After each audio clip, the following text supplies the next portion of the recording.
siapa? Ya, ini namanya ibadah seperti ini ya. Worship leadernya bebas merdeka, singer-singernya cantik-cantik ya. Semuanya tersenyum. Karena ketika memuji Tuhan harus benar-benar keluar dari muatan hati yang mengenal Tuhan. Lebih-lebih banyak tempat yang jarang menyebut nama Yesus. Tapi dari tadi saya dengar worship leader mengubah sedikit gitu ya. Gusti sama Gusti Yesus ya. Supaya kita ingat selalu bahwa Tuhan kita namanya Yesus. Dan nama Yesus adalah nama yang berkuasa. Amin. Nama Yesus adalah nama yang menyelamatkan kita. Siapapun kita gak peduli.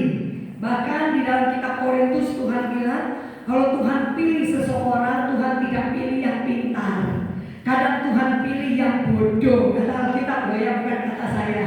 Yang bodoh untuk dijadikan pintar. Katakan amin. Dipilih orang yang sederhana untuk bisa melakukan perkara besar sama Tuhan. Karena seringkali Tuhan itu kalau ngomong sama orang pintar susah. Karena orang pintar itu keminter. Gak ngerti.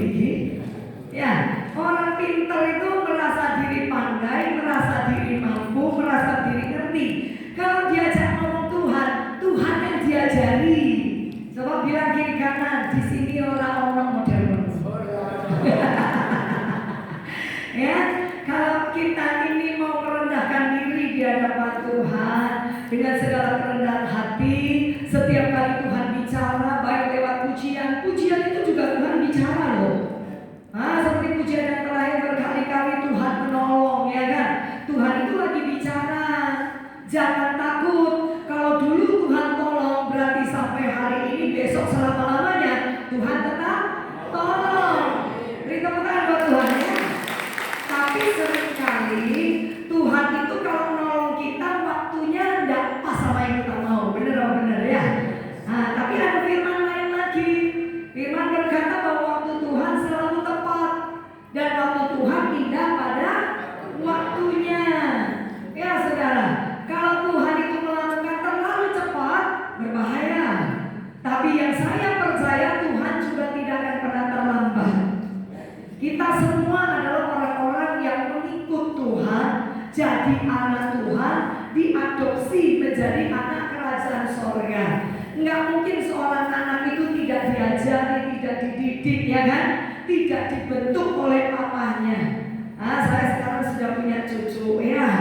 Saya lihat cucu saya tumbuh kembangnya cepat gitu kan. Baru 3 bulan, 1,5 bulan wes ngoceh.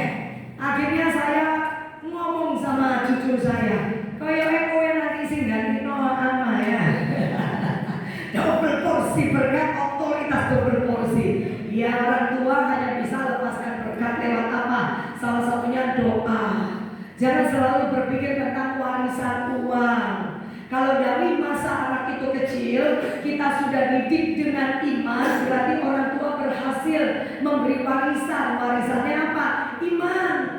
Karena warisan uang bisa habis seketika kalau anak-anak tidak terdidik, iya Pak ya. Tapi kalau warisan iman, saat tumbuhnya di tempat yang tidak enak, tumbuh di gang kecil, rumahnya sudah mau ambruk, di sini tidak ada saya tahu, karena wajahnya wajah wong sugih kabeh. Katakan amin. Ya, tidak masalah. Asal orang tua ngerti bahwa warisan terpenting itu adalah iman. Mengenalkan anak, mantu, cucu dari masa dia kecil sampai jadi dewasa terus berulang. Makanya Tuhan juga kalau ngomong sama kita diulang. Sampai jemaat bilang gini, iku firmannya iku, terus aku harus ngerti. Tapi wes ngerti kok tidak dilakukan gitu loh. Ya Pak ya. Nah, kadang cenderung anak itu tidak punya kuping tapi seperti tidak punya kuping. Tapi saya percaya jemaat di sini semua bawa kuping. Nenda lucu kayak monster ya.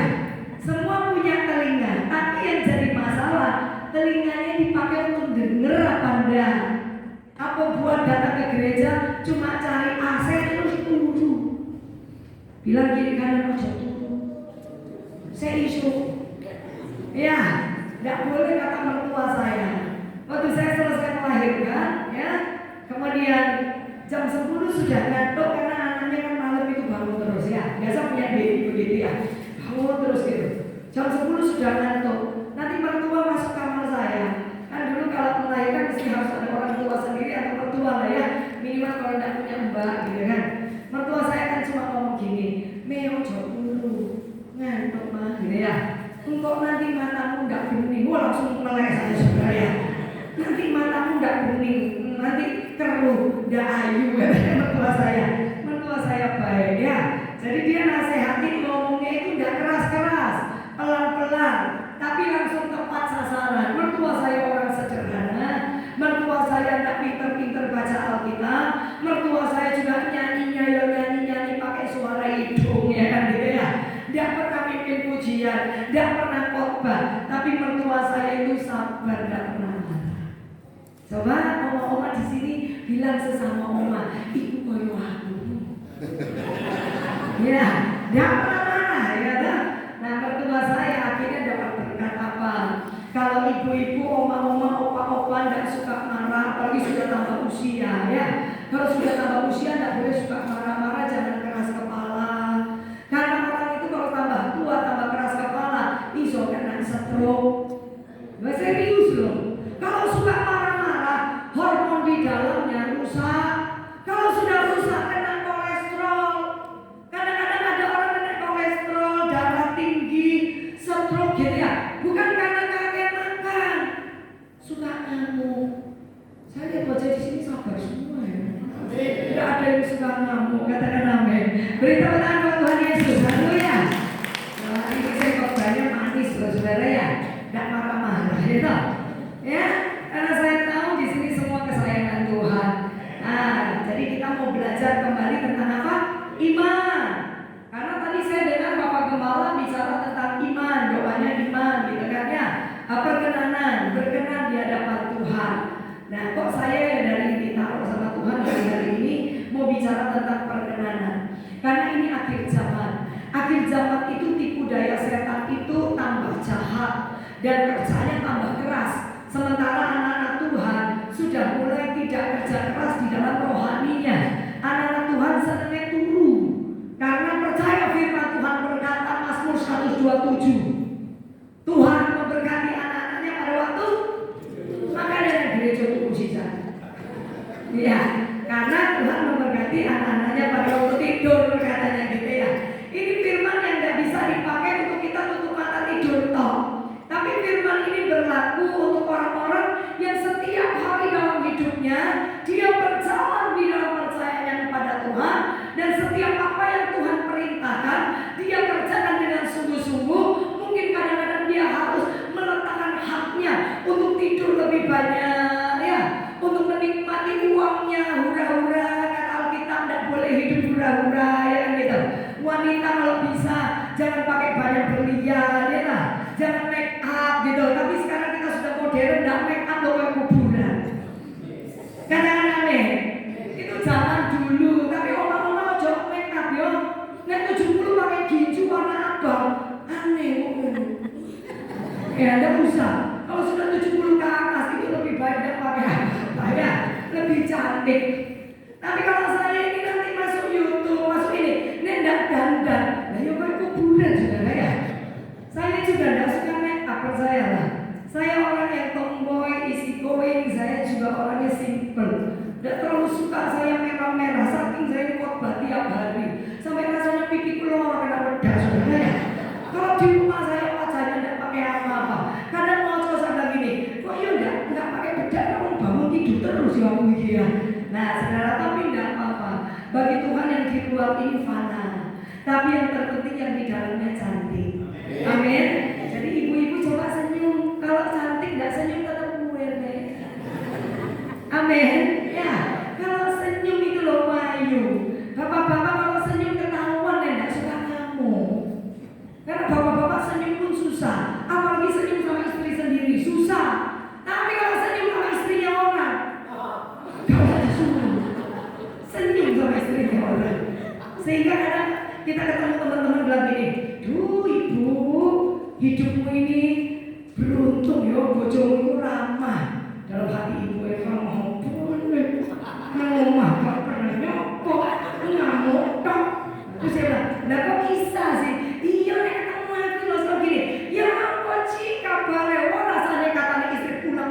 ya lu kayak iya kan gitu ya.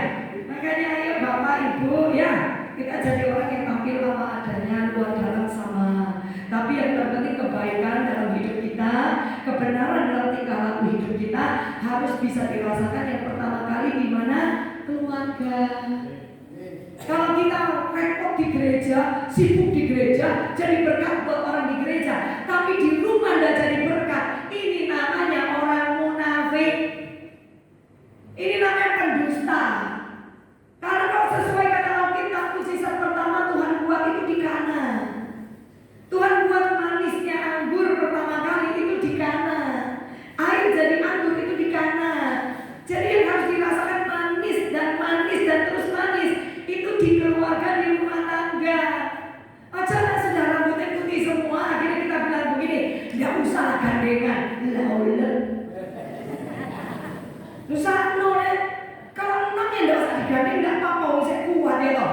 Kalau sudah sama-sama tambah usia, ya harus gandengan. Tiga satu, tiga ya. Ya kan gitu ya.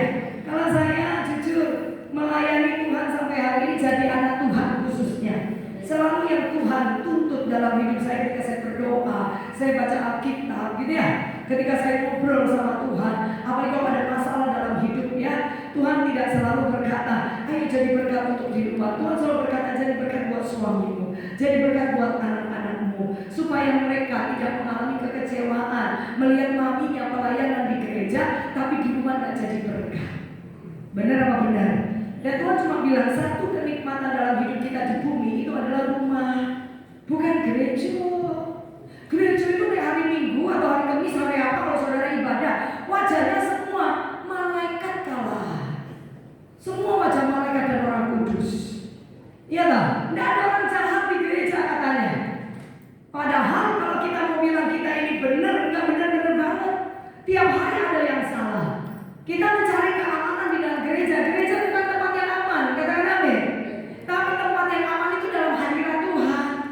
Dan hadirat Tuhan itu tidak melulu harus ada di gereja, tapi juga ada di rumah terutama, yaitu hubungan pribadi dengan Tuhan di kamar doa. Dan yang kedua, ketika kita dapatkan sesuatu dari Tuhan, bagikan untuk terlebih dahulu di dalam apa? Keluarga. Banyak bapak-bapak jadi diaken di gereja, tapi di rumah tidak berfungsi. Bilang sama kiri kanan, kayopo, jangan tersinggung. Tadi sudah dikasih jangan gawe kamu. Ini loh menunjuk dewek, nanti ini gak diatur. Ya saudara ya. Ibu-ibu juga ikut doa, ikut kur, rajin doa puasa. Sampai di rumah tidak berfungsi, tidak ada gunanya. Tapi saya tahu, saya lihat dari wajah oma-oma di sini, kan sudah oma. Di sini 30-40% oma kabeh. Omanya usia 30 tahun. Hening ya, kalau sih paham ini. Coba katakan amin. Ya, oma-omanya, tante-tantenya saya lihat ditambah usia wajah tambah sabar. Karena orang itu ketika sudah makan asam garam, melewati perjalanan dengan iman, tambah tua itu tambah bijak. Kalau yang namanya tambah bijak itu tambah tidak suka ngomel. Saya bingung kalau orang tambah tua tambah suka ngomel, saya bingung. Kurang opo gitu loh. Kurang bergaul kah? Kurang kasih sayang kah? Ngomel. Masalah kecil digedekno, masalah gede digedekno. Padahal prinsipnya adalah masalah besar dikecilkan, masalah kecil dihilangkan. Betul apa enggak sih? Tapi ada loh orang itu tambah umur, masalah kecil itu digede-gedekno. Kayak rasanya ibu-ibu enak. Di sini tidak ada. Makanya saya berani khotbah. Katakan amin. Di sini semuanya orang baik, rumah tangganya diberkati, anak cucunya terima berkat, anak cucu beri tepuk tangan buat Tuhan Yesus. Haleluya. Nah, sekarang kita baru masuk ya. Kita coba bantu saya ke sini ya, bantu saya, karena saya hari ini tag-nya lupa dicas jadi mati. Saya mengikuti LCD ya, Ibrani 11 ayat 6. Nah, saya cuma punya HP, ini HP nggak bisa saya isi yang saya mau khotbah. Jadi saya ngikutin LCD ngikutin saya hafal di sini ya. Kita baca ya sama-sama ya, sambil belajar ya. Saya nggak peduli di sini mau tua mau muda, yang penting saya tahu semuanya orang percaya. Bohong gak amin kita selesai jam 12. Nek amin kita selesai jam 10. Saudara mau jam 12 atau jam 10? Nah, Bapak amin berarti jam 10. Satu nanti yang pulang, yang lain tinggal di sini sama saya sampai jam 12 ya. Kita baca ya, 3, 2, 1. Tetapi tanpa iman tidak mungkin orang berkenan kepada Allah. Sebab barang siapa berpaling kepada Allah, ia harus percaya bahwa Allah ada dan bahwa Allah memberi upah kepada orang yang sungguh-sungguh cari Dia. Ini firman ya. Tanpa iman tidak ada perkenanan. Jadi perbuatan baik seperti apapun tidak bisa menghadirkan perkenanan Tuhan. Karena seringkali perbuatan baik itu konotasinya adalah hukum Taurat. Oh, kalau aku melakukan ini nanti Tuhan marah. Kalau aku melakukan ini Tuhan marah. Kalau aku melakukan ini Tuhan nanti tidak memberkati. Bukan itu konsep kekristenan. Konsep jadi anak Tuhan adalah mengerti bahwa kita ini disayang Tuhan. Kalau saya katakan amin. Kita ini disayang Tuhan. Katakan amin. Dan ketika kita mengerti disayang Tuhan, mestinya kita harus belajar juga untuk sayang sama Tuhan. Nah, caranya untuk sayang sama Tuhan bukan melulu kita bilang Tuhan I love you, I love you, I love you. Tapi dalam 1 Yohanes 4 dikatakan, jikalau kau mengasihi aku, engkau akan mendengarkan firman-Ku dan melakukan setiap perintah-Ku. Jadi melakukan perintah Tuhan itu jadi tidak abot, tidak berat dan terpaksa. Karena ketika kita melakukan karena kita cinta sama Tuhan. Setuju nggak saudara? Saya cinta suami saya, percayalah model ini kan sudah tidak keluar lagi. Satu-satunya di toko dicari mana aja tidak ada misalnya. Nah ya, ini suami saya satu-satunya. Sering kali kita ngobrol, orang gendeng kita berdua ini ya. Ngobrolan itu kadang-kadang tidak masuk gitu. Suami kadang tanya, saya tanya, ini aku mati dhisik. Nah kan kok enggak penting sih. Ini aku mati dhisik, kowe kawin maneh kamu terus. Ya enggak, sering kali kita berdua ngobrol sih enggak penting-penting, ya kan? Saya ngomong, nek saya enggak bakal kawin. Punya satu bojo enak terus ngomong. Ya, kawin maneh tambah masalah. Mending menua bersama dengan anak mantu cucu, ya kan gitu. Apalagi saya bilang saya orang sibuk, berikan orang sibuk ya. Apalagi saya orang sibuk, saya bilang gitu. Hak mikirlah punya bojo maneh. Lagian belum tentu orang bisa api dirimu, ya kan gitu ya. Harus gitu ibu-ibu ya. Minimal suaminya mokro-mokro ilmunya, ya kan gitu. Nah, saya tanya balik. Nah misal aku juga, kowe piye? Aku yo gak bakal kawin maneh, ngono jawabnya. Tangan tak delok isih.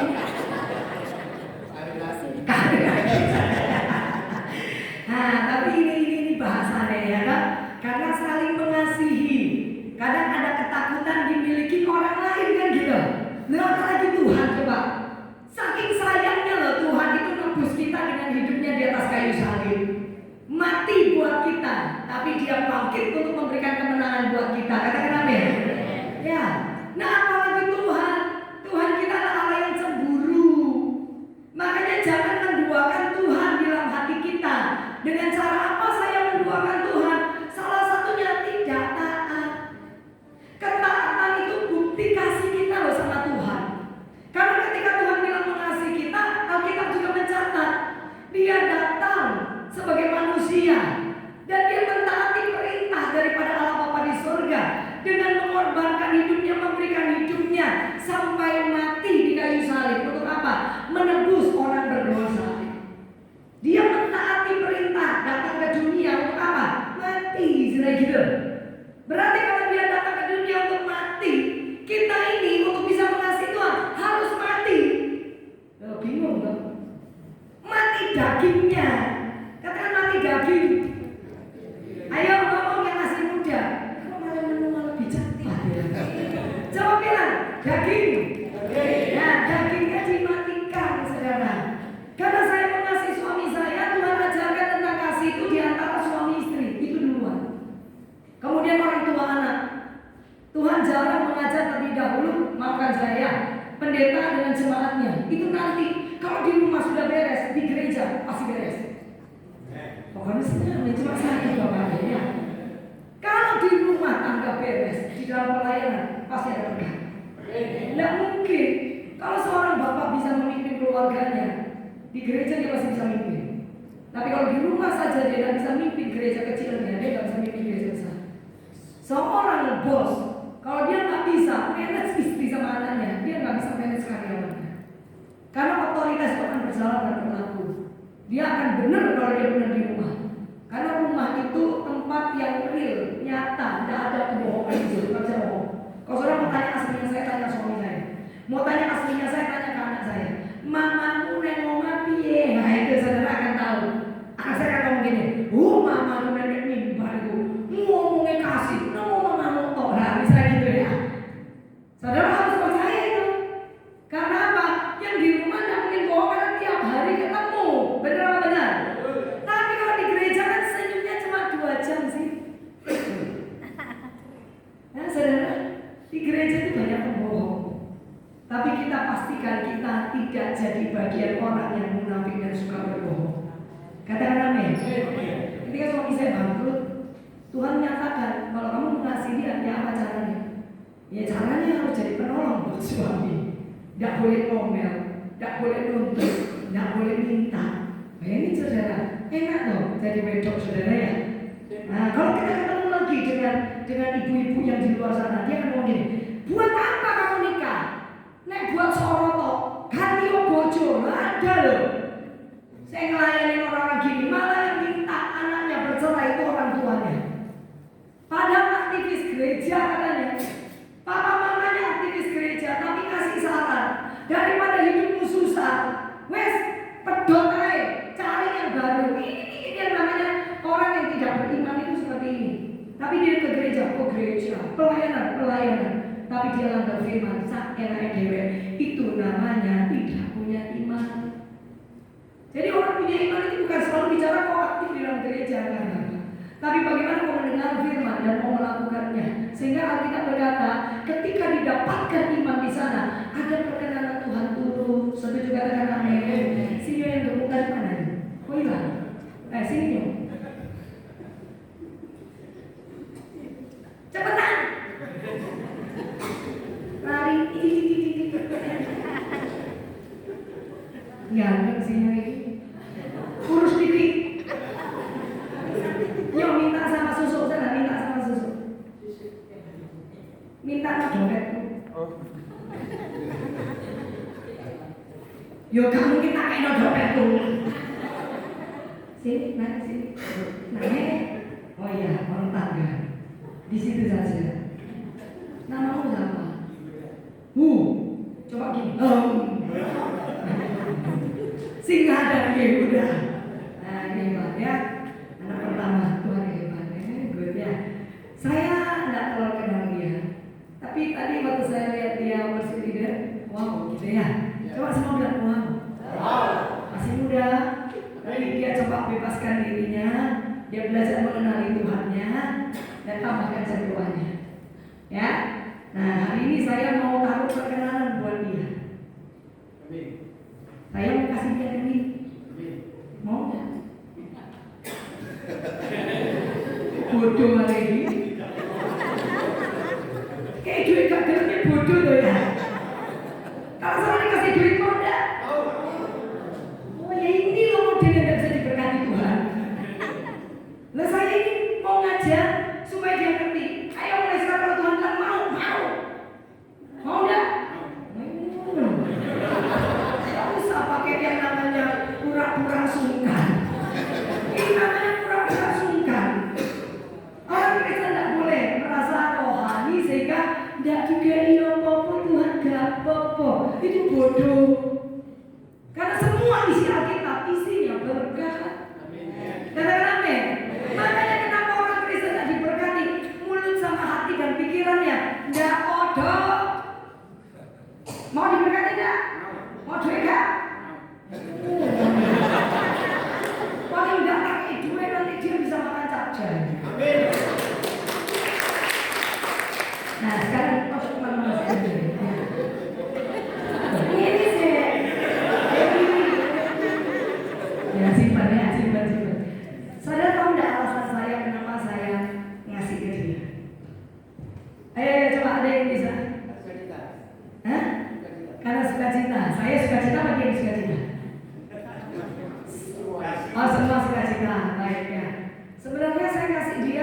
suka-suka saya. Paham nggak? Suka-suka saya kepada siapa saya mau ngasih. Saya mau kasih ke Sino ini, nanti mungkin saya mau kasih Sino itu, atau saya mau kasih ke ibu yang di belakang. Nggak ada alasan bahwa tiba hati saya tergerak, saya mau ngasih. Saya nggak bisa tanya alasannya apa. Saudara ngerti maksudnya?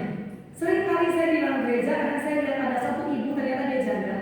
Tiba-tiba cuma bilang, nanti kamu kasih amplop buat dia. Nah di sini di saya punya, itu karena dia di sini saya nggak punya kasih dia amplop, nanti dia ngabis amplop saya. Saya punya amplop selalu di dalam dompet saya, karena saya selalu coba belajar taat sama Tuhan. Ketika Tuhan bilang kau berkati si A, kau berkati si B, saya selalu ada amplop putih, amplop merah di situ untuk saya bisa masukkan. Saya memberi walaupun tidak banyak, mungkin 100, tapi tidak ada 300 saya kasih begitu ya. Itu bukan masalah jumlahnya, bukan. Tapi ya ketika digerakkan saya beri. Itu saya nggak pernah tanya Tuhan gini, kenapa Tuhan? Buat apa Tuhan? Nggak ada. Karena yang saya tahu perkenanan itu bekerjanya seperti itu. Ngerti ya? Perkenanan itu bekerjanya seperti itu. Nggak ada yang ngerti kenapa Tuhan memberkati, tapi Tuhan punya alasan. Karena Tuhan dapatkan iman. Iman itu salah satunya adalah bicara orang itu sayang sama Tuhan. Orang itu mau benar-benar hidup untuk Tuhan. Walaupun selama kita hidup di dunia masih ada bikin salah, bikin masih ada. Tapi cepat berbalik sama Tuhan. Mau terus ngikutin Tuhan. Dia masih muda dan dia masih hidup 1000 tahun lagi. Oh jangan kelamaan ya. Nah, saya beri buat dia. Ya saya berkenan. Karena dari tadi di situ tapi saya mendak-landak lah. Bulan ini kan bagi-bagi duit. Kemarin ya sejak mau nikah yang betul. Tapi tiba-tiba kok firman ini muncul lagi. Ya akhirnya saya panggil dia. Soalnya bukan saya mau memberi buat dia. Tuhan yang mau beri buat dia cuma ditaruh di hati saya. Jadi kalau saudara tanya alasannya, saya tidak ngerti. Tapi suka-suka saya, suka-suka Tuhan mau beri kepada siapa. Itu namanya perkenanan. Katakan amin. Saudara mau coba berusaha. Saudara coba dengan sekuat tenaga. Tanpa iman, perkenanan tidak bisa turun. Bisa dapat sampai di sini? Beri tepuk tangan buat Tuhan Yesus. Thank you. Silakan dulu ya. Nah, saudara. Dia dulu. Oh proses. Sebab nanti kamu akan dibawa Tuhan keliling kemana-mana ya. Ini nubuatan kamu pegangnya sebaik-baik ya. Nah saudara, jadi tanpa iman tidak mungkin orang berkenan kepada Allah. Dan iman timbul dari pendengaran akan firman. Orang Kristen tidak suka dengar firman. Orang Kristen tidak suka baca firman. Nggak mungkin imannya itu bisa membuat Tuhan menaruh perkenanan. Karena iman itu cuma timbul kalau kita dengar Tuhan bicara. Nah Tuhan bicara sering kali itu lewat apa yang kita baca di dalam Alkitab. Atau ketika pendeta lagi khotbah, tangkap saudara. Mungkin saudara bilang begini, pendetanya khotbah terlalu abot. Tidak ada yang namanya terlalu abot. Selama kita siapkan hati kita jadi tanah yang subur, benih firman walaupun cuma 1 biji, itu nyangkut di hati kita. Anggaplah saya akan khotbah 1 jam. Saudara cuma terima 1 kalimat saja, itu benih yang terbaik akan masuk di situ. Dan ketika benih yang terbaik masuk di dalam hati kita, firman mencatat 30, 60, 100 kali lipat ganda. Dia akan tumbuh. Dan ketika dia tumbuh, dia akan mengubah hidup kita menjadi orang-orang yang berbeda dari yang 5 tahun kemarin. Dia akan mengubah kita menjadi jauh lebih benar, bukan lebih baik, lebih benar. Yang dulunya sudah bilang, tidak bohong dah. Tapi sekali-kali berbohong itu kepleset gitu ya. Itu benar-benar komitmen, nggak ada kata kepleset.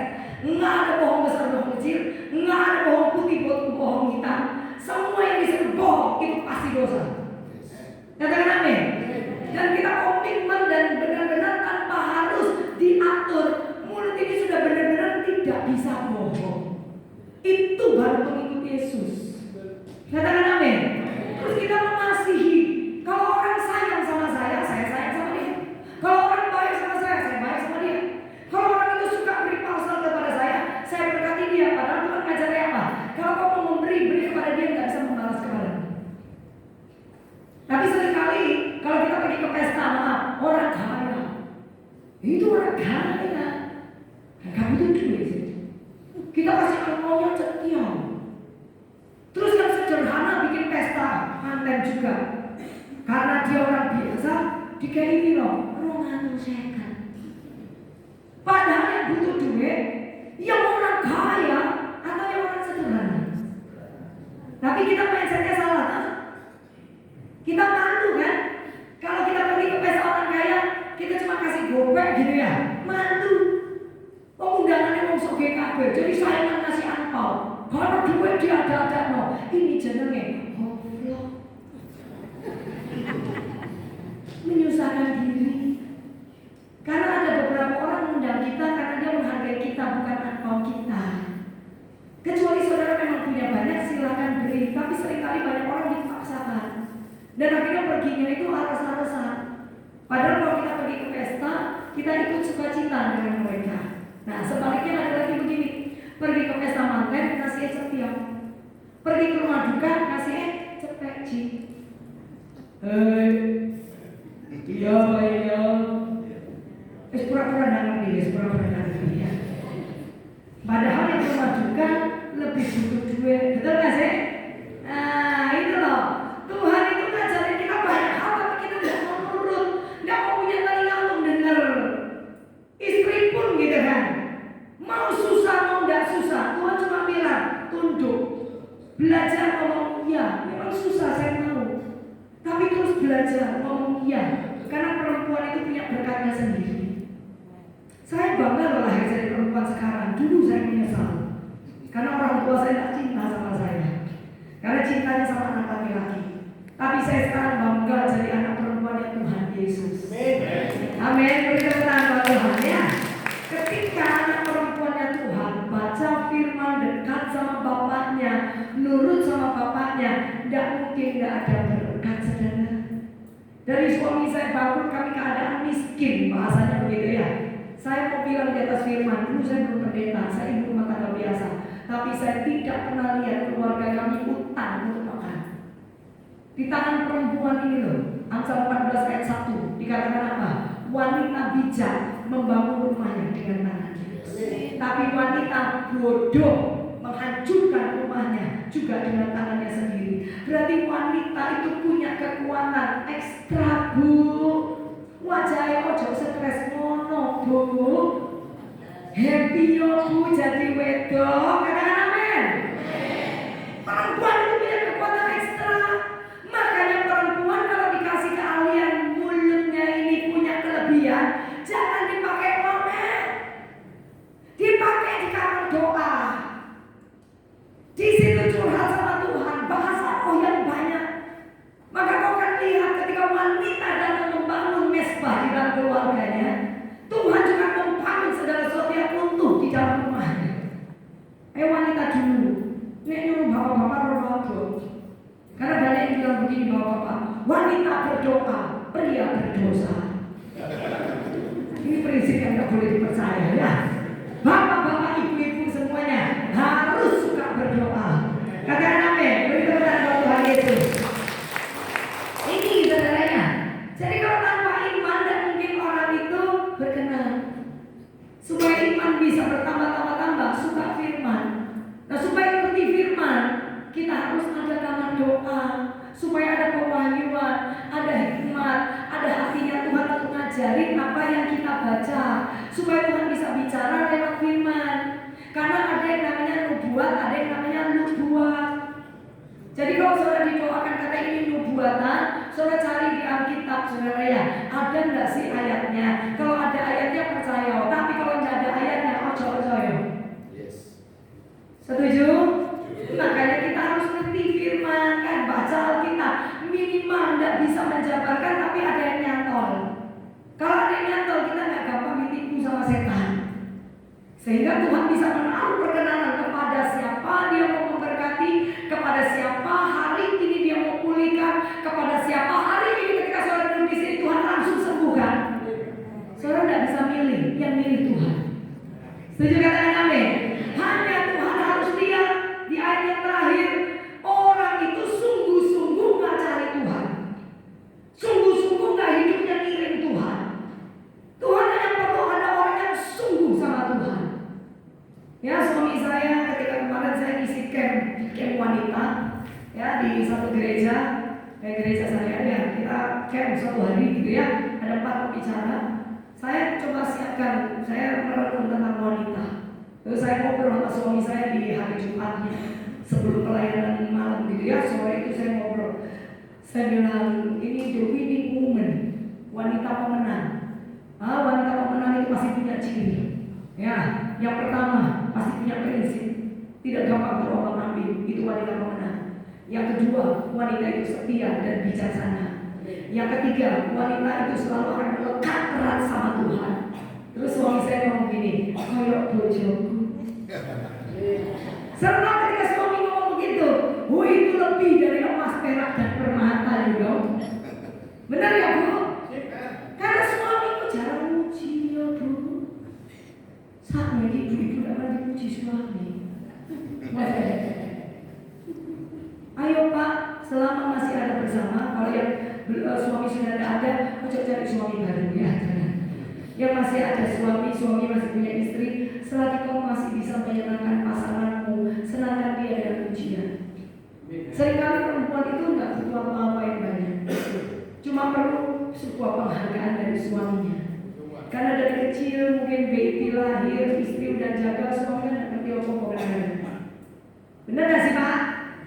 Gendong gak tahu, ngadusi gak tahu, pokoknya jeblok gede, ini lucu nih. Tapi bapak-bapak tidak pernah ngomong sama istrinya, thank you ya, sudah gede no anakku. Suami saya pernah, ketika anak saya mau menikah, dia perlu saya, thank you ya, sudah gede no anakku, benar. Karena anak saya pacaran 5 tahun, tidak ada pakai cium. First kiss-nya anak saya itu diambil pada waktu pernikahan. Dan anak saya 1 kali pacaran menikah, 5 tahun pacarannya. Saya ngajarin dia dari kecil pada pacaran. Nanti sukacitamu hilang, jangan menangis gara-gara pria. Karena masa mudamu harus bahagia, cari dulu prestasimu, kejar dulu tujuan hidupmu, baru kalau ketemu pasangan hidup yang pas, yang benar-benar Tuhan kasih, pacaran 1 kali, nikah. Dan tidak boleh goda dari pacaran, apalagi ciuman, nanti jadi barang bekas. Anak muda dengar baik-baik. Ketika kau ganti pacar, apalagi niru-niru film Korea, drama Korea, baru ketemu, opa. Jangan opo, ini jangan gendeng. Anak muda kan begitu sih. Kita orang tua tidak bisa lihat. Tapi ketika kita mau didik dia dari kecil, takut akan Tuhan, terus bicara ulang tentang firman, dan kita menjadi contoh buat hidupnya, anak itu masih nurut. Nah sementara Tuhan juga sudah jadi contoh buat hidup kita, kok kita tidak pernah nurut sih? Anak saya nurut, 5 tahun dia pacaran, tidak kesentuh. Nah untung saya dapatnya juga mantu yang cinta anak saya bucin. Karena dia cinta sama anak saya, dia nurut. Karena saya bilang 1 kali saya tahu kamu cium anak saya langsung putus. Karena cinta dia jaga anak saya sedemikian rumah supaya nanti pada akhirnya jadi miliknya. Nah ini bukti-bukti kasih namanya. Ya. Dan waktu menikah anak saya disuruh testimoni. Ini sedikit menunjukkan kami berdua. Dia bilang begini, iya, kita 5 tahun pacaran, nggak pakai cium-cium, pegang-pegang, peluk-peluk. Kita pacarannya seperti konco, seperti saudara, seperti pokoknya kita curhat. Ini yang ngasih tahu papa mama. Dan aku nurut jaga kekudusan. Mungkin bukan karena takut Tuhan, mohon. Tapi karena tidak mau kecewakan papa mama. Kita ini orang tua udah kaget. Bocah ini. Ketika dia tidak mau kecewakan papa mama, sebenarnya dia sudah takut Tuhan kan gitu sih. Karena ada ayatnya, hormatilah ayah dan ibumu supaya kau berbahagia dan panjang umur. Katakan amin. Ya. Dan dia lakukan saudara. Nah suami saya ngomong ke saya, thank you ya, sudah ngedidik anakku dengan benar. Itu saudara rasanya susah ayahku tidak sia-sia. Betul apa betul saudara? Saya bilang ini wanita yang punya prinsip, wanita berdoa. Suami saya langsung gini, kayak bojoku. Saya langsung merung-merung ya. Saya seperti siraman dari surga. Ya dong, sebaliknya juga kita istri. Saya sering perlu suami saya, dari dia tidak punya duit. Waktu dia bangkrut, saya selalu bilang begini, thank you ya sudah jaga saya. Tidak punya duit kamu, yang penting kita punya Yesus. Toh hari ini suami saya juga diberkati Tuhan. Beri tepuk tangan kepada Yesus. Makanya bicara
Tidak begitu konsepnya.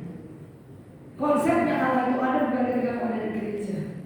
Ketika 24 jam dalam kehidupan kita setiap hari. Percayalah hidup kita ini adalah mujizat. Masalah seberat apapun kalau kau percaya Allah itu ada, tidak mungkin masalah tidak beres.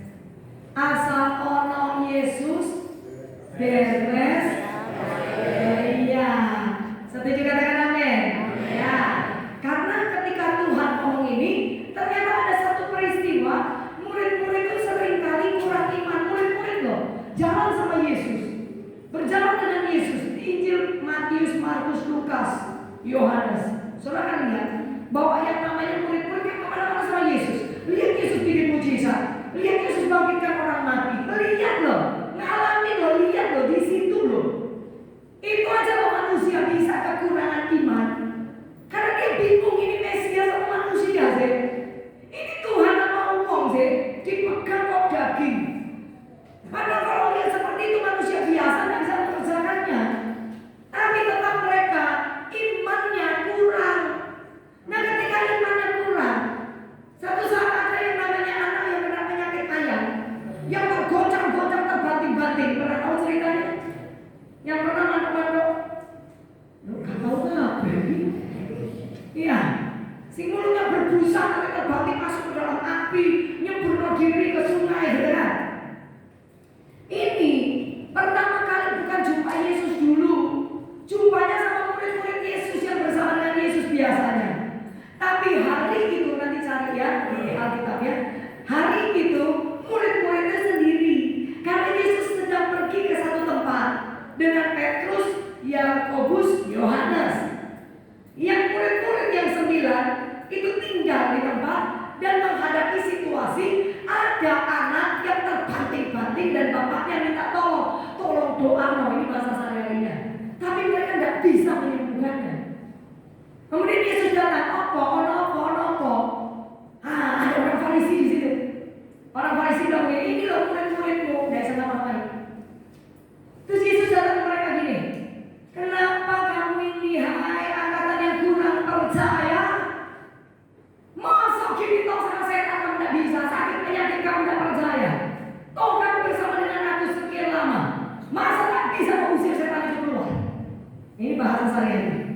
Akhirnya bapak itu datang dan berkata, Guru Rabi, murid-muridmu tidak bisa menyembuhkan anakku. Kalau kau mau, kalau kau bisa. Tuhan bilang apa? Kalau aku bisa, tidak ada yang mustahil bagi orang. Pokok kamu percaya, aku ini Mesias dan aku ini hidup, mujizat pasti jadi.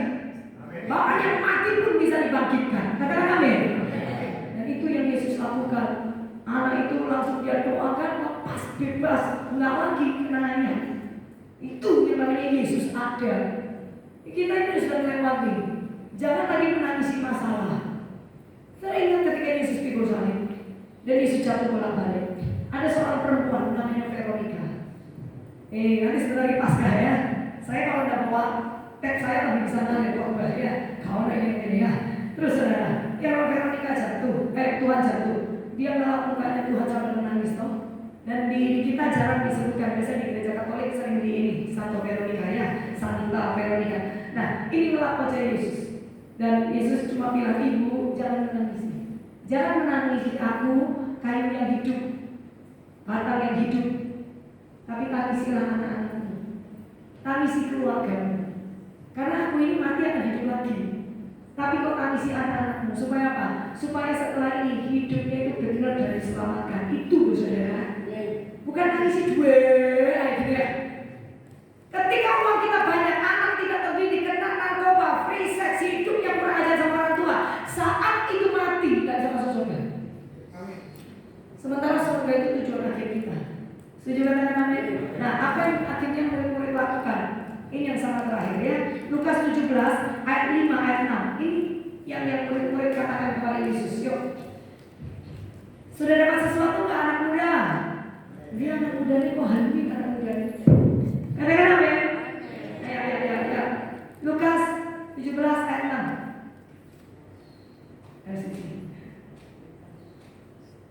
RCD dia terpesona lihat saya pendeta kok ayu ya. Ayo ya. Jadi harus ini ikutin saya supaya kita cepat selesai. Kita baca sama-sama 3, 2, 1. Lalu kata rasul-rasul itu kepada Tuhan. Ayat 5 kali 5 dan 6. Lalu kata rasul-rasul itu kepada Tuhan, tambahkanlah iman kami. Stop dulu. Ternyata rasul pernah bilang, Tuhan tambahkanlah iman kami. Makanya sekarang ini ada doa kan, kita pakai ini ayat ini. Tuhan tambahkan imanku. Ini doa yang salah. Ini di dalam perjanjian baru, tapi belum zamannya Paulus. Ini masih 12 rasul dengan semua murid-murid yang lainnya. Dan pada saat itu mereka bingung bagaimana cara menambahkan iman. Sehingga mereka datang kepada Yesus, dan Yesus masih ada bersama dengan mereka. Dan mereka akhirnya katakan, tambahkan imanku supaya imanku jadi gede. Tapi hari ini saudara tidak bisa berdoa ini. Kita tidak bisa doa ini. Tuhan tambahkan imanku, tidak bisa. Iman hanya bisa bertambah dan semakin besar kalau kita setiap hari merenungkan firman pagi, siang, dan malam. Dan memperkatakannya supaya kita bertindak hati-hati. Yosua 1 ayat 8 ya, supaya kita bertindak hati-hati. Karena perjalanan hidup kita masih panjang. Supaya perjalananmu itu apa? Berhasil dan beruntung. Setuju katakan amin. Nggak bisa didoakan tapi nggak suka baca Alkitab, nggak suka dengar firman. Apalagi kalau yang bawa firman, oh si ibu, gua kan sekolah teologi, saya waktu sudah 50 tahun, ibu kan baru 30 tahun. Gak penting. Yang penting yang keluar dari mulut seseorang itu firman, saudara harus suka firmannya. Saya nggak suka, saya nggak ada masalah. Tapi yang penting harus suka isi Alkitab. Baru bisa ada dengan iman semakin bertambah. Setan pun ada di samping saudara akan gemetar ketika dekat dengan saudara. Karena setan tidak suka dengan orang yang ada firman di dalamnya. Setan tidak berani dekat dengan orang yang penuh Roh Kudus. Katakan amin. Setan suka menghancurkan orang-orang yang kelihatannya keluar masuk gereja, sibuk urusan gereja, tapi di dalamnya kosong.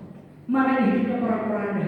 Tapi aku sudah pelayanan, kok hidupku sorok? Satu, Tuhan bisa izinkan. Asal hidupmu benar, Tuhan izinkan. Berarti Tuhan bawa naik kelas. Tapi kalau kok kosong, berarti setan yang masuk di sana. Dan jangan pernah izinkan setan mencuri apapun yang Tuhan sudah berikan buat kita. Setuju katakan? Ini akhir zaman dan sudah jadi Kristen yang makan semangat tidur. Ini akhir zaman setan bekerja keras. Sekarang waktunya sudah dekat. Orang Kristen harus bangun. Jangan bilang saya sudah tua. Saya kenal pendeta usia 80, ibu-ibu. Saya kenal ada oma 101 di gereja. Oma itu masih kuat berjalan. Dengar firman itu matanya terbuka dengan besar. Dan tiap kali kita pulang dia salamin saya kan di depan pintu nyalamin kaset setelah khotbah. Dia ngeliatin saya lama gitu, ini oma 101 rambutnya sudah putih mengkilat. Tapi dia jalan sendiri, gak ada pakai tongkat. Dia pegang saya lama, dia lihat saya. Saya malu karena cantik saudara. Ini oma cantik, rodok semi-semi bule. Cuma nanti wajah itu putih bersinar, bulat. Saya kenal anak-anaknya. Terus saya bilang, mamaku umurnya 101 sudah bersinar. Saya pegang dia dan saya begini. Saya bilang, mama cantik ya, sama cantik. Gitu loh. Ini hebat loh ini oma. Dia tidak merasa dirinya lemah. Dia benar-benar punya iman. Sehingga Tuhan kasih dia umur panjang untuk jadi berkat salah satu yang buat saya. Supaya saya lihat orang yang dikasih dari oma pasti suka berdoa dari masa muda. Dia kalau tidak berdoa, tidak baca Alkitab, nanti sakit penyakit datang sama kita. Saya kenal oma 90 tahun di Jakarta. Masa mudanya, masa kecilnya bukan Kristen. Waktu saya khotbah di Jakarta, si oma kesaksian. Karena punya gereja anaknya dia, gembala itu anaknya dia. Oma 90 tahun dia berdiri di mimbar. Dia cuma bilang begini, dengar baik-baik, masih ngomongnya jelas. Ketika kau sudah punya iman sama Yesus, sekalipun dikasih 1 karung uang, jangan diterima. Kalau saya, dia langsung begitu. Itu buat saya nangis. Ngomongin pelan. Kalau saya, ada orang bilang begini, Oma, jangan lagi ikut Yesus. Saya kasih kamu uang 1 karung. Saya akan ambil uang 1 karung, lempar ke mukanya dia. Wah, ini radikal ini Oma. Saya akan bilang Yesusku tidak bisa dijual, karena Yesusku adalah segala-galanya. Benar lagi. Saya juga belajar dari banyak orang tua. Saya belajar dari orang sekeliling. Tidak harus merasa lebih pandai. Katakan amin. Ada iman orang-orang di sekeliling kita. Kita perlu belajar dan melihat. Kita pengen gak punya iman sampai usia 100 seperti itu. Kuncinya cuma satu, orang bilang berdoa, baca firman. Kan orang-orang tidak butuh banyak makan sih di rumah. Kalau sudah tambah tua makannya paling 1 hari 2 kali. Itu pun dikit sekali, betul nggak? Kalau terlalu tidur juga tidak baik. Ayo mulai bernyanyi, anak-anak yang di samping oma-oma, ayo ikut bernyanyi sama orang tua. Supaya apa? Tubuhnya sehat, imannya bangkit. Nanti kalau Tuhan mau bawa pulang dengan iman yang sangat baik. Kesaksian sangat terakhir ya. Bicara iman toh. Kira-kira 3 minggu melalui 4 minggu lalu, saya lagi ada di Banyuwangi. Tiba saya di WA sama seorang ibu dari Kota Malang. Ibu ini asli dari Ambon. Kami sudah kenal cukup lama karena saya sering isi di gerejanya dia pelayanan ya. Dan dia WA saya cuma ibu boleh saya call. Saya balas senang, ibu maaf, saya belum bisa sekarang karena dari pagi sampai sore ini saya pelayanan. Nanti malam selesai saya pelayanan saya call ibu. Saya WA begitu. Malam saya ingatkan, saya telepon dia. Saya bilang shalom, ada apa ibu? Ibu Valen tolong doakan oma saya. Saya ingat karena ini mamanya. Dia punya anak lagi 2. Pokoknya saudara semua dari gereja itu. Terus ada satu ibu oma cantik, badan agak besar, tapi dia datang ke gereja benar duduk dengar firman. Ya, saya pikir oma itu. Saya bilang, oma sakit apa? Oma yang biasa ke gereja kan? Dia bilang bukan. Ada oma lagi yang di atas. Mamanya oma, berarti ini 4 generasi ya kan? Mamanya oma, umur berapa? 91. Ya, terus saya bilang oke, sakit apa dia? Nggak ada sakit apa, cuman sudah nggak sadar. Kalau lihat kita sudah nggak kenal. Terus tangan sudah diangkat-angkat dan sudah nggak bisa turun, nggak bisa dimandiin di kamar mandi, sudah dirajak-rajak. Kita bolak-balik, kita lihatnya kasihan ibu katanya, kita kasihan katanya. Saudara kalau sudah anak mantu, cucu ngomong kasihan, maksudnya apa? Doa model apa terus yang diminta? Dan rasanya oma juga sudah capek, lebih bagus ya. Ini anak mantu ini, saya juga bingung jadi pendeta ya. Tapi bahasa ini saya ngerti. Ya, saya punya keistimewaan di sini untuk mengantar orang pulang. Jadi kalau ada yang bosan hidup, maju nanti saya doakan. Siapa tahu nanti malam segera ya gitu ya. Karena banyak manusia sudah bosan hidup ya kan. Tapi ini oma loh bertahan dengan imannya sampai Tuhan izinkan saya ke sana itu bukan karena sayanya, karena omanya. Nah sementara saya lihat jadwal saya sambil ngobrol, saya ambil tag saya lihat jadwal saya. Gila nggak ada kosong ini. Bagaimana saya ke Malang gitu kan? Tapi tiba-tiba saya lihat ada 1 kosong. Minggu depan saya teleponnya Senin. Minggu depan Selasa saya kosong. Terus waktu saya ngomong ini, saya bilang ibu, saya nanti pulang dari Banyuwangi Rabu. Kira-kira anak-anak ada yang bisa kumpul nggak? Oh nanti datang dari Gorontalo, dari mana, dari mana? Hari Kamis bu sudah datang semua. Oke, saya mau ngomong Selasa saya ke sana. Saya akan ke Malang doain si oma. Dia nggak minta, tapi saya tergerak ya. Saya mau ke sana. Hari Selasa saya mau ngomong. Tiba-tiba Roh Kudus taruh di hati saya. Nek gak nutut piye? Lah iya apa sih? Oh belum apa-apa kok gak nutut ya. Kalau nggak nutut piye, saya rada takut juga. Gini ya sudah, Jumat, Kamis ya saya ke sana. Jumat malam. Mereka bilang, jangan, Sabtu aja ibu. Saya lihat agenda saya pelayanan dari jam 9 sampai jam 3 sore. Saya itu full. Tidak mana bisa di tempat doa. 9 sampai 3. Tapi hati kecil saya ini nggak bisa dibohongin soalnya kalau Roh Kudus itu kepengen kerja. Saya langsung jawab, oh ya kalau gini nih, saya selesai jam 3 pelayanan, saya langsung berangkat ke Malang, sampai di sana jam 5, saya doa, langsung saya pulang. Dia agak tenang, dia saya lagi gini.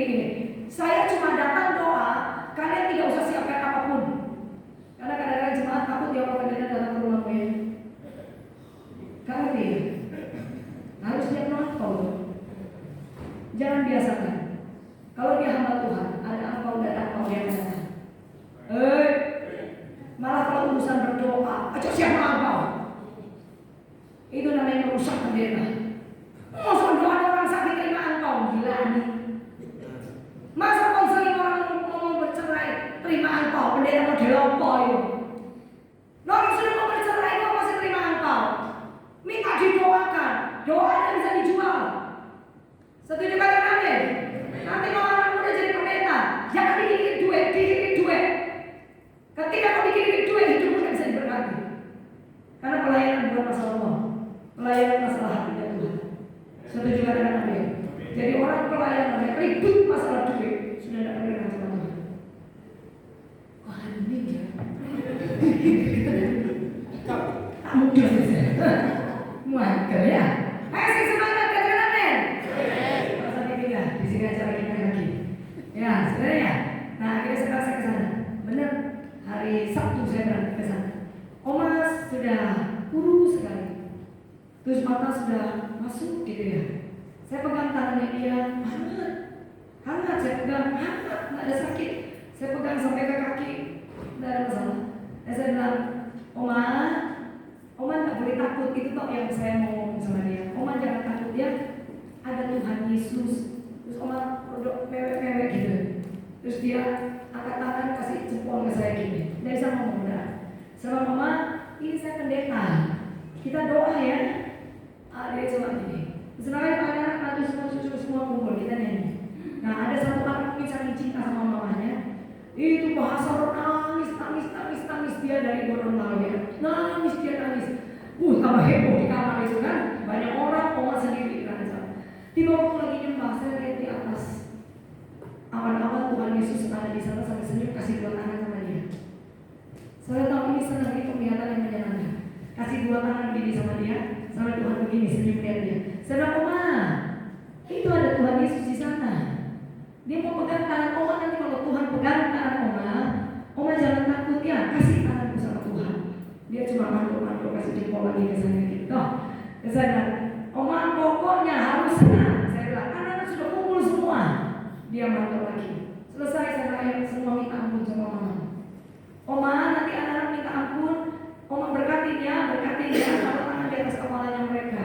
Nah sudah si Oma di situ mereka datang 1 jam, pas 1 jam. Mereka minta maaf, minta ampun semuanya. Selesai begitu, saya lihat Tuhan Yesus sudah di samping. Saya berdiri senyum lihat Oma. Pokoknya Tuhan cuma lihat Oma, nggak lihat yang lain. Ini namanya perkenalan yang paling indah, saudara. Di bumi kita cuma perkenalan dekat saudara secara jasmani yang pada akhirnya kita tinggal, betul nggak sih? Tapi ketika di ujung akhir hidup kita, sing jemput sopo. Kalau yang jemput malaikat mau mati ini, karena mati. Tapi kalau Tuhan yang datang, sukacita, damai, tempatnya jelas, betul nggak sih? Saya nggak nakut-nakutin, tapi ini beberapa saat 2-3 bulan ini saya mendoakan Opa pulang 1 minggu, ini Oma pulang akhirnya. Ya, selesai saya bilang ke mereka, ada Tuhan di samping mereka, Oma, kalian nggak usah bingung, kapan pun Oma dibawa pulang, berarti sudah waktu. Tapi tidak boleh berdoa cepat. Terserah Tuhan punya waktu, tapi harus jaga-jaga beberapa hari ke depan, karena Tuhan sudah punya waktu buat dia. Lalu saya bilang, sampai di mobil sama saya gini, biar, ampun, Omanya semakin hidupnya masih besar, terserah Tuhan lah. Tapi ya ada waktunya Tuhan nanti 7 hari, ada 7 begitu, terserah Tuhan lah saya lagi lihat. Ternyata benar saudara, hari Senin saya di WA siang-siang. Shalom Ibu, terima kasih. Oma sudah berpulang. Itu saya baru pulang pelayanan, baru di meja makan mau makan. Sudah terdiam saya. Cepat ya kan? Baru Tuhan itu ingatkan. Itu Senin toh. Nah misalnya saya Selasa datangnya. Saya berdosa loh sama Tuhan. Tidak membereskan kondisi yang ada. Ini salah satu, tidak semua harus ngalamin ini. Tapi ini menunjukkan ada sesuatu yang harus diberesin kan gitu. Sehingga ketika Oma mau pulang, mungkin dia sudah mau pulang, tidak bisa ada yang ganjel dari ya. Karena anaknya jauh semua, anaknya banyak, cucu cicitnya banyak. Dia mungkin pengen ketemu, tapi akhirnya lewat hamba Tuhan kan semuanya bisa terkumpul. Dan akhirnya minta maaf, peluk si mama lega. Ada yang sampai bilang gini, Mama, beta minta maaf gitu sampai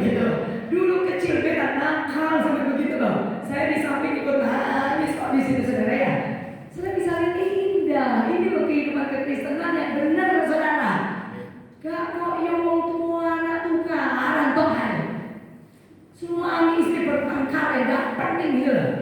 Jadi saya kalau kiri kanan kata, ojo kanan aneh, ojo gegeran, kadang-kadang apa?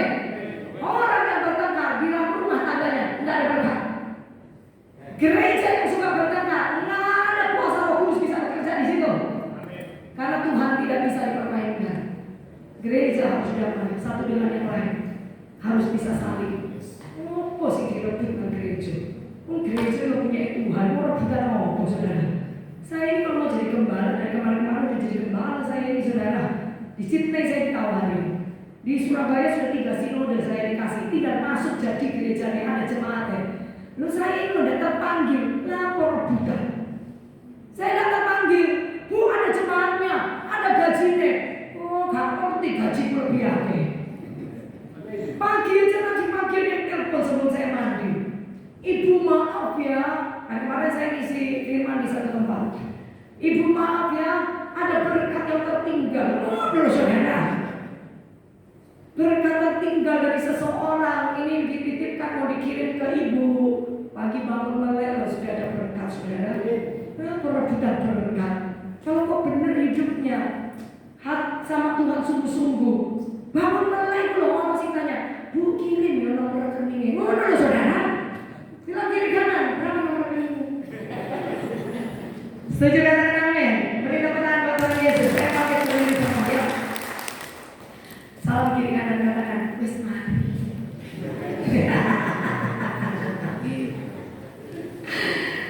Wis mari ya. Tuhan itu baik, amin. Saya ngomongnya maaf ya cukup panjang, tapi saya percaya banyak yang Tuhan sedang bicara sama kita ya. Karena gereja ini salah satunya yang akan mengalami hal yang baru sama Tuhan. Saya bisa feel, Pak Gembala tanggung ya, saya bisa feel. Ini gereja akan diperbaharui sama Tuhan. Ayo satu hati. Tuhan akan munculkan orang-orang yang benar-benar habis-habisan sama Tuhan di sini. Dan kursi-kursi itu satu saat tidak akan pernah kosong. Soalnya akan bingung dan bagus. Bukan jemaat maaf ya, yang dulu-dulu saja, tapi orang-orang baru. Bahkan jiwa-jiwa baru. Generasi anak muda juga akan dibawa ke tempat ini. Selalu siapkan diri. Hal yang kecil-kecil tidak usah diurus. Tidak penting-penting, ojo dibuat penting. Mulai mikir hal yang penting. Karena gereja ini dibangun dari lutut yang berdoa. Jangan selesaikan dengan daging, terus bangun dengan roh. Kayak jadul, tidak apa-apa. Saya termasuk pendeta jadul saya ini. Selalu saya tekankan doa. Karena 33 tahun saya ikut Tuhan dari usia 19 sampai hari ini. Hari ini saya bisa keliling kemana-mana untuk jadi berkat. Bahkan kadang-kadang Tuhan kasih kami liburan ke luar negeri tanpa harus bingung tentang uang dan sebagainya. Sudah tahu dimulai dari mana? Kapan doa. Sampai hari ini saya nyambung di tangan. Itu satu-satunya tempat yang hebat. Saudara lahir di gereja yang berdoa. Jangan hilangkan kesukaan untuk berdoa. Sesuatu yang sudah didapat, jangan serahkan sama setan. Setan benci orang yang berdoa. Setan akan berusaha nyetok orang yang berdoa dan berbahasa Allah. Kita jangan mau diberhentikan. Api Tuhan ketika sudah diberikan, hanya satu yang mau menyetop apinya dan mematikan apinya, itu setan. Jangan izinkan. Karena kita perlu perjalanan sampai akhir. Sehingga ketika Tuhan datang, Tuhan akan bilang, mari hambaku yang setia, masuk dalam perjamuan perkawinan anak domba, makan sehidangan denganku. Itu tujuan akhir hidup kita. Benar kan? Tahun lalu suami saya divonis cancer liver. Saya berpikir dia akan mati. Tapi ketika saya berdoa, saya cuma bilang harus hidup. Tuhan, kau janji aku akan bawa kemana-mana klien aku dan aku sendiri. Cuma satu yang membutuhkan, suamiku ada di samping. Aku tahu bersama dia. Tapi yang aku tahu di hari tua aku hanya dengan suami, tidak ada yang lain. Aku minta Tuhan sembuhkan dia sempurna. Hari ini suami saya sembuh. Dia turun 19 kilo, sekarang udah naik 8 kilo. Tetap ganteng ya dia.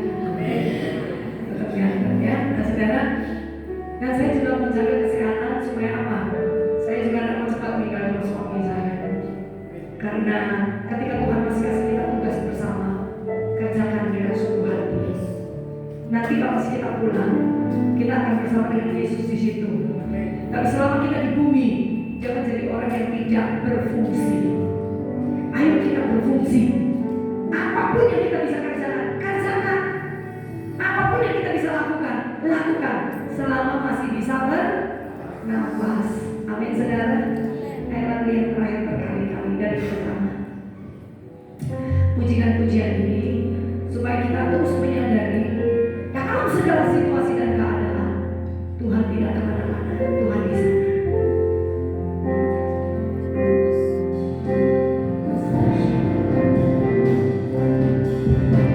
Meskipun Tuhan tak menolongku, meskipun dunia kakiku, ku tetap memilih untuk percaya.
Biarkan firman yang kami dengarkan hari ini jatuh ke tanah hati yang subur, sehingga bisa bertumbuh Tuhan dan menghasilkan buah, dan buah itu hanya untuk kemuliaan Tuhan Yesus semata. Terima kasih Tuhan, terima kasih. Nanti saatnya Tuhan, karena kami memberi persembahan. Dan Tuhan berkati setiap orang di tempat ini. Kami tahu kami sudah diberkati, lebih dahulu kami sudah diberkati Tuhan. Maka dari kami berikan yang terbaik itu Tuhan. Terima kasih. Itu adalah nama Tuhan Yesus yang saya memberi persembahan sama-sama, katakan amin, amin.